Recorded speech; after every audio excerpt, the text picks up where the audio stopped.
बहुत अच्छी बात है, पूरे देश में हर घर में तिरंगा की बात है। हम ऑनरेबल प्रधानमंत्री जी को इसमें धन्यवाद भी करते हैं कि बहुत टाइम के बाद ऐसी एक मैसेज आ रही है पूरे देश में कि ये देश हम सब का है और हम सबको हक बनता है देश के फ्लैग के साथ में खड़ा होना, देश के साथ में खड़ा होना। हर एक, चाहे वो हिंदू है, मुस्लिम है, सिख है, ईसाई है, जो भी कास्ट क्रीड कल्चर जो इस देश में रहता है, वो हर एक देशवासी इस झंडे के साथ में खड़ा है। दूसरी बात है कि हम ऑनरेबल पीएम और होम मिनिस्टर साहब से गुजारिश करना चाहते हैं, जम्मू कश्मीर अब इंटीग्रेट फुली हो गया है 370-35A के बाद। जम्मू कश्मीर में जितने भी पूरे देश में सेंट्रल गवर्नमेंट के एम्प्लॉयज़ जब भी वो ज्वाइन करते हैं, उनको कम से कम 2 साल आप कश्मीर प्रोविंस में दे दीजिए, जिससे पूरी इंटीग्रेशन खुलकर दिखेगी। और उस इंटीग्रेशन के साथ में जो हमारे कश्मीरी पंडित भाई वहाँ पर है, वहाँ से आज उठ के आए, आप सब मीडिया के माध्यम से जो देखते हैं, रिलीफ कमिश्नरी ऑफिस में, आरसी ऑफिस में बैठे हैं हड़ताल पर कि उनकी रिटर्न रिहेबिलिटेशन नहीं, रिलोकेशन होनी चाहिए। तो मैं चाहता हूं कि ऑनरेबल पीएम को, होम मिनिस्टर साहब को ये गुजारिश करना चाहता हूं, एक पॉलिसी क्रिएट की जाए, जो भी सेंट्रल गवर्नमेंट का एम्प्लॉय उसको कम से कम 2 साल, मिनिमम 2 साल कश्मीर प्रोविंस में देना चाहिए, जिससे एक इंटीग्रेट जो हुआ है 370-35A के बाद, वो एक मैसेज खुली जाएगी और कॉन्फिडेंस बिल्डिंग मेजर पूरा जम्मू कश्मीर के लोगों को भी लगेगा कि नहीं, ये देश हमारा है, हमारा परिवार है, हम इस देश के साथ में जुड़े हैं। क्योंकि देश के डिफरेंट एम्प्लॉयज़ भी जब यहाँ पर काम करने के लिए आएंगे, अपना कामकाज करके अपना कल्चर, अपना जो एथिक्स है, उस सब को आपस में शेयर होल्डिंग में लाएंगे। दूसरी बात है, हम चाहते हैं कि एक ट्रांसफ़र पॉलिसी के तहत पीएम पैकेज के जितने भी एम्प्लॉय भूख हड़ताल पर बैठे हैं, गवर्नमेंट, यूटी गवर्नमेंट की रेस्पॉन्सिबिलिटी है, because they are the ambassadors of community as well as ambassadors of nation in Kashmir। ये यूटी गवर्नमेंट की हम सब की responsibility, we are also part of the government, हम सब की रेस्पॉन्सिबिलिटी है। उनके साथ में बैठे डायलॉग प्रोसेस में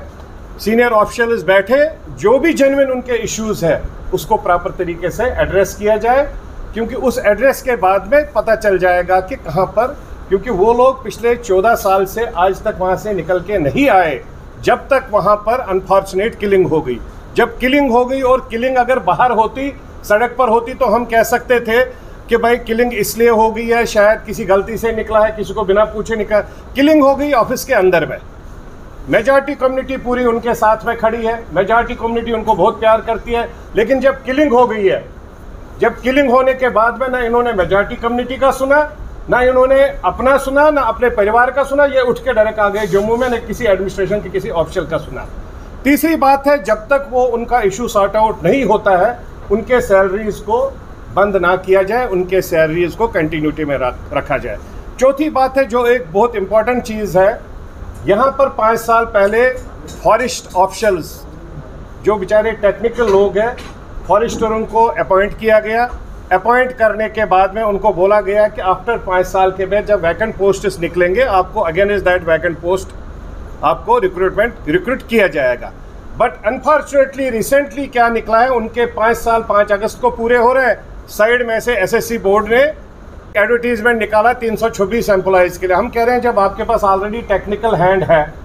5 साल से वो बेचारे काम कर रहे हैं, वो ग्राउंड जीरो को भी समझते हैं, फॉरेस्ट के पूरे सिस्टम को भी समझते हैं, एडवर्टीजमेंट निकालने की क्या ज़रूरत है, नए लोगों को फिर से रिक्रूट करना और फिर से उन लोगों, आपने अगर करना है तो इन्हीं को उस तरीके से उस प्रोसेस में लाइए। अगर उसमें आपने बोर्ड के माध्यम से जो भी आपकी सिलेक्शन प्रोसेस है, हम नहीं कहते कि आप उठा के डायरेक्ट कर दीजिए, जो आपकी सिलेक्शन प्रोसेस है, but priority should be given to all those people जो ऑलरेडी 5 साल से आपके साथ काम कर रहे हैं, जो एक्सपीरियंसड है as on date ground zero पर, तो वो आपके लिए बेनिफिशियल भी रहेगा, यूटी गवर्नमेंट के लिए भी बेनिफिशियल रहेगा